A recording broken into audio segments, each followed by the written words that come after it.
नमस्कार दोस्तों इसी के साथ में हमने जस्ट रिसेंटली डिस्कस किया था करैक्टरिस्टिक्स कर्व, जो कि वेरी वेरी इंपॉर्टेंट था। और इसके बाद हम बात कर लेते हैं यहाँ पर स्पीड ऑफ एक्सरे फिल्म की, जो भी बहुत ही इम्पोर्टेंट टॉपिक है, यानी कि मोस्ट इम्पोर्टेंट टॉपिक्स की कैटेगरी में आता है ये भी। और प्रीवियस ईयर एग्जामिनेशंस के अंदर इससे जो क्वेश्चन पुटअप हुआ है वो 5 मार्क्स का शॉर्ट नोट के फॉर्म में अभी तक क्वेश्चन आया है इससे। और इसे ये जो टॉपिक है इसके प्रीवियस ईयर एग्जामिनेशंस के अंदर इसकी जो फ्रीक्वेंसी रही है 5 to 6 टाइम एग्ज़ाम के अंदर ये रिपीट हुआ है, ठीक है, प्रीवियस ईयर क्वेश्चन पेपर्स में। अब चलिए बात करते हैं कि फ़िल्म की स्पीड क्या होती है, फिल्म स्पीड किन किन कारकों पे डिपेंड करती हैं और फिल्म की स्पीड कितने प्रकार की होती है। इन सभी फैक्टर्स के बारे में हम डिस्कस करेंगे। तो देखिए, सबसे पहले हम बात करेंगे कि फ़िल्म की डेफिनेशन आप एग्ज़ाम में कैसे लिखोगे, ठीक है।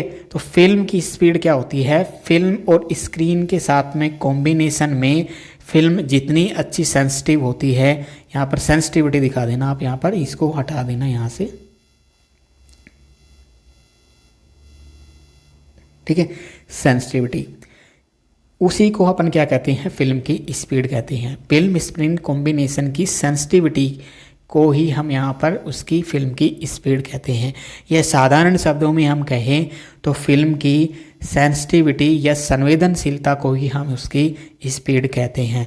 अर्थात किसी निश्चित डेंसिटी को प्राप्त करने के लिए जितनी कम एक्सपोजर की चाहिए होता है हमें, तो फिल्म की स्पीड भी उतनी ही अधिक होगी। इसका मतलब ये हुआ कि कोई भी एक्सरे हम ले रहे हैं पेशेंट का, किसी भी एनाटॉमिकल पार्ट का, तो इस फिल्म के ऊपर हम जितना कम एक्सपोजर देके वो उस एनाटॉमिकल पार्ट का जितना अच्छा एक्सरे हम प्राप्त कर सकते हैं, उसकी ऑप्टिकल डेंसिटी जितनी मिनिमम ऑप्टिकल डेंसिटी जिसके अंदर हम उस एक्सरे के अंदर डायग्नोस कर सके, तो वो जितना कम एक्सपोजर वो फिल्म लेगी वो ही उतनी ही उस फिल्म की स्पीड होगी। यानी कि ये क्या होती है, बेसिकली फिल्म स्पीड एक्सपोजर के व्युत्क्रमानुपाती होती है। सबसे कम एक्सपोजर होगा या सबसे कम एक्सपोजर में हमें इमेज की डायग्नोसिस की डिटेल देगी, अच्छे खासा कॉन्ट्रास्ट देगी जो फिल्म, उसकी स्पीड उतनी ही अधिक होगी। अब हम बात कर लेते हैं स्पीड के आधार पर फिल्में कितने प्रकार की होती है। तो यहाँ पर बेसिकली 2 तरीके की फिल्में होती हैं स्पीड के आधार पर। एक आती है अपने फास्ट फिल्म और एक आती है अपने स्लो फिल्म से। फास्ट स्पीड के फिल्म्स ने कहते हैं हम जिनके अंदर कम रेडिएशन एक्सपोजर की आवश्यकता होती है, यानी उन्हें कम एक्सपोजर या कम एक्सरे रेडिएशन देने पर भी उनके अंदर रेडियोग्राफ अच्छी क्वालिटी का प्राप्त होता है।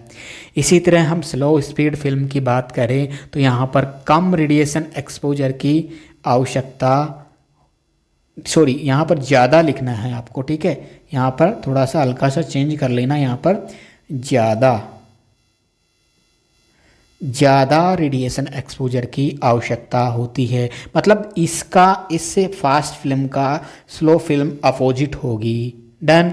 यहाँ पर पेशेंट डोज कम है तो यहाँ पेशेंट डोज क्या है, अधिक है।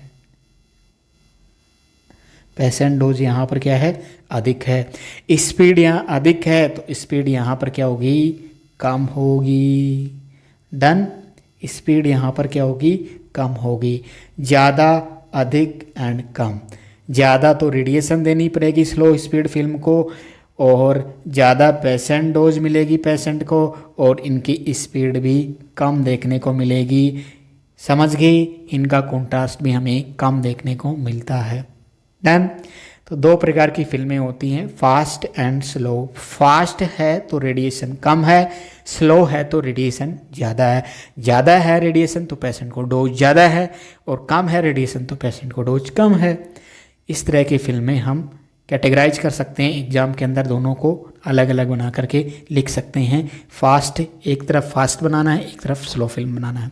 उसके बाद में लो एक्सपोजर, उसके बाद में हाई एक्सपोजर, इधर लिखेंगे लो डोज, इधर लिखेंगे हाई डोज, इधर लिखेंगे हाई स्पीड, इधर लिखेंगे लो स्पीड। डन। इसके बाद हम बात करें फिल्म के स्पीड के कितने प्रकार होते हैं। देखिए, हमने बात की यहाँ पर फिल्म की, फिल्म कितने प्रकार की होती है स्पीड के आधार पर। डन। इसके बाद हम बात करेंगे फिल्म के स्पीड के कितने प्रकार होते हैं। तो यहाँ पर दो तरह की स्पीड होती है फिल्म की। एक तो होती है एब्सोल्यूट स्पीड जिसको निरपेक्ष स्पीड भी कहते हैं, और एक होती है रिलेटिव स्पीड जिसको सापेक्षिक स्पीड भी हम कहते हैं। आपको इंग्लिश टर्म याद रखना है, एब्सोल्यूट एंड रिलेटिव। डन। तो एब्सोल्यूट क्या होती है? एब्सोल्यूट होती है बेस प्लस फोक डेंसिटी से ऊपर एक ऑप्टिकल डेंसिटी हमें उत्पन्न करने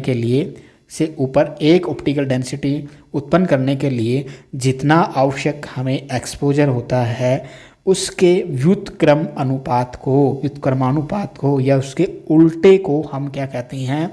एब्सोल्यूट स्पीड। डन। तो एब्सोल्यूट स्पीड का जो फॉर्मूला होगा 1/r, r इंडिकेट करा गया यहाँ पर एक्सपोजर को जो कि रोंजन के अंदर है, ये इसका फॉर्मूला हो जाएगा। डन। तो बता देंगे एब्सोल्यूट स्पीड क्या होती है, यानी कि बेस और फोक डेंसिटी के ऊपर हमें एक ऑप्टिकल डेंसिटी प्राप्त करने के लिए जितना आवश्यक एक्सपोजर चाहिए होता है उस एक्सपोजर का उल्टा करने पर हमें एब्सोल्यूट या निरपेक्ष चाल प्राप्त होती है फिल्म की। Done. H and D curve से इसको निर्धारित करते हैं या फिर करैक्टरिस्टिक्स कर्व से हम इसको निर्धारित करते हैं। उधर एक ऑप्टिकल डेंसिटी लेनी है और इधर एक्सपोजर लेना है। उस एक ऑप्टिकल डेंसिटी के सापेक्ष जितना एक्सपोजर हमें मिल रहा है उसका उल्टा कर देंगे तो हमारे पास एब्सोल्यूट स्पीड आ जाएगी। ये क्या है? फिल्म की परफॉर्मेंस इवैल्यूएशन में भी इसका उपयोग किया जाता है। मतलब कितनी अच्छी खासी फिल्म परफॉर्म कर रही है उसका इवैल्यूएशन, मतलब आकलन कर सकते हैं हम फिल्म की परफॉर्मेंस का, यानी कि फिल्म कितनी अच्छी खासी रिएक्ट कर पा रही है एक्सपोजर के प्रति। डन। इसके बाद हम बात करें रिलेटिव स्पीड की। तो रिलेटिव स्पीड क्या होती है किसी भी फिल्म की, या जिसको अपन सापेक्षिक स्पीड भी कहते हैं। किसी फिल्म स्क्रीन कॉम्बिनेशन की स्पीड को स्टैंडर्ड फिल्म स्क्रीन कॉम्बिनेशन से कंपेयर करने पर जो हमें स्पीड प्राप्त होती है उसको हम रिलेटिव स्पीड कहते हैं, या फिर उसको कंपेयर करके व्यक्त किया जाता है। यानी कि आपको एक स्क्रीन फिल्म लेनी है जो कि स्टैंडर्ड हो, उसका मानक मान हो उसका, ठीक है। तो उससे जो दूसरी फिल्म है जिसका हमें निकालना है उसका मान है, उसे कंपेयर कर लीजिए। यानी एक का जैसे स्टैंडर्ड हमने मान लिया कि 100 है, जैसे कि calcium tungstate screen film combination है, उसका जो रिलेटिव स्पीड है 100 पार स्पीड है। पार स्पीड, यहाँ पे पार स्पीड ध्यान रखना आपको, ठीक है, 100 पार स्पीड है। तो इसके सापेक्ष अदर जो फिल्में हैं उनकी स्पीड कितनी है, इसी को अपन कहते हैं रिलेटिव या सापेक्षिक स्पीड। मतलब इसके सापेक्ष, किसके सापेक्ष? Calcium tungstate screen film combination के सापेक्ष दूसरे फिल्म स्क्रीन होती है, उनकी क्या स्पीड होगी, इसको अपन कहते हैं यहाँ पर रिलेटिव स्पीड, ठीक है। स्टैंडर्ड रेफरेंस हमने यहाँ पर किसके लिए है? यहाँ पे कैल्शियम टंगस्टेट की, ठीक है। तो रिलेटिव स्पीड की जो वैल्यूज है अलग अलग फिल्म स्क्रीन्स के लिए यहाँ पर हमने दे रखी है। कैल्शियम टंगस्टेट की तो हमने देख ली कि इसकी तो 100 होती है, तो इसके सापेक्ष इसकी 100 ही होगी, ठीक है। फास्टर कॉम्बिनेशन वाली होती है फिल्में, उसकी होती है 200, यानी कि कैल्शियम टंगस्टेट से 2 गुना, तो इसकी रिलेटिव स्पीड कितनी हो जाएगी? 200, ठीक है। इसी तरह रेयर अर्थ स्क्रीन, इनकी होती है यहाँ पर 400, ठीक है। इसी तरह एंजियोग्राफी की फिल्में होती है, उस सिस्टम में हमें देखने को मिलती है 600, यानी कि 600। डन। तो इसको अपन क्या कहते हैं? Relative speed. अब देखिए कौन कौन से फैक्टर्स हैं जो इनको प्रभावित करती हैं, फिल्म की चाल को या फिल्म की स्पीड को। डन।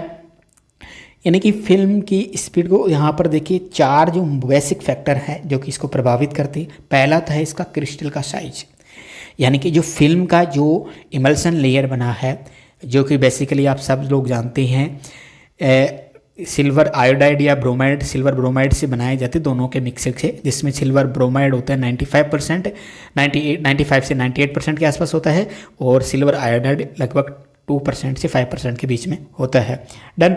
तो इसके जो सिल्वर आयोडाइड या ब्रोमाइड के जो क्रिस्टल है यदि बड़े होंगे तो उस फिल्म की स्पीड ज़्यादा होगी, हाई होगी, यदि छोटे हैं तो फिल्म की स्पीड कम होगी, यानी कि स्लो होगी।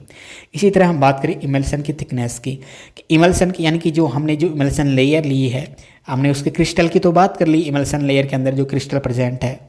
अब इसकी मोटाई कितनी होगी, उसकी मोटाई पे भी डिपेंड करेगा ना। तो जितनी ज़्यादा मोटी होगी वो फिल्म की इमल्सन लेयर, उतनी ही ज़्यादा उसकी फिल्म की स्पीड होगी। डन। इसके बाद में डेवलपिंग कंडीशन भी यहाँ पर अपना रोल अदा करती है। ठीक है, प्रॉपर आपने डेवलपमेंट किया है तो बेटर स्पीड मिलेगी, और डेवलपमेंट ही आपने कम किया है अपने फिल्म का, डेवलप अच्छी तरीके से अंडर डेवलप है फिल्म, अच्छी तरीके से डेवलप नहीं हो पाई, तो उसकी फिल्म की स्पीड हमें कम देखने को मिलेगी। डन। यानी कि फिल्म की जो सेंसिटिविटी है वो कम है यहाँ पर। इंटेंसिफाइंग स्क्रीन्स की बात करें तो ये भी सबसे बड़ा फैक्टर होता है। तो एफिशिएंट स्क्रीन, बहुत अच्छी स्क्रीन हम यूज लेते हैं जो कि सेंसिटिव अच्छी खासी होती है, वो भी इनकी बल्कि बेसिकली थिकनेस के ऊपर डिपेंड करती है कि इंटेंसिफाइंग स्क्रीन की थिकनेस कितनी है। ठीक है, तो एफिशिएंट स्क्रीन हम लेंगे तो फिल्म की स्पीड भी ज़्यादा होगी, यहाँ पर हायर स्पीड देखने को हमें मिलेगी। ठीक है, तो हमने यहाँ पर बात की, यहाँ पर बेसिकली दोस्तों फिल्म की एक तो डेफिनेशन के बारे में लिखा हमने कि फिल्म की जो स्पीड है वो क्या होती है। फिल्म स्क्रीन कॉम्बिनेशन की सेंसिटिविटी को हम इसकी स्पीड कहते हैं। जितनी ज़्यादा इसकी सेंसिटिविटी होगी, जितनी ज़्यादा इसकी डेंसिटी होगी, जितने ज़्यादा कम एक्सपोजर होगा, उतनी ज़्यादा उसकी स्पीड होगी, ये बात की हमने। उसके बाद हमने इसके टाइप्स को जाना कि दो तरीके की होती है, फास्ट एंड स्लो फिल्म्स। इसके बाद हमने बात की इसके टाइप्स की, स्पीड के टाइप्स की बात कर ली, एब्सोल्यूट इसकी स्पीड है और एक रिलेटिव स्पीड है। इसके बाद इसको प्रभावित करने वाले कारक कौन कौन से हैं, इन सभी के बारे में हमने डिस्कस किया है। तो कैसी लगी आज की वीडियो कमेंट करके ज़रूर बताएं। यदि ये वीडियो अच्छी लगी हो, आपको पसंद आई हो, तो वीडियो को लाइक ज़रूर कीजिए, और यदि चैनल पर नए हैं तो चैनल को सब्सक्राइब कीजिए, और वीडियो को अपने फ्रेंड्स के साथ ज़रूर शेयर कीजिए। अभी के लिए इतना ही है, मिलते हैं नेक्स्ट वीडियो में एक और नए टॉपिक के साथ। तब तक के लिए आप सभी को मेरा बाय बाय।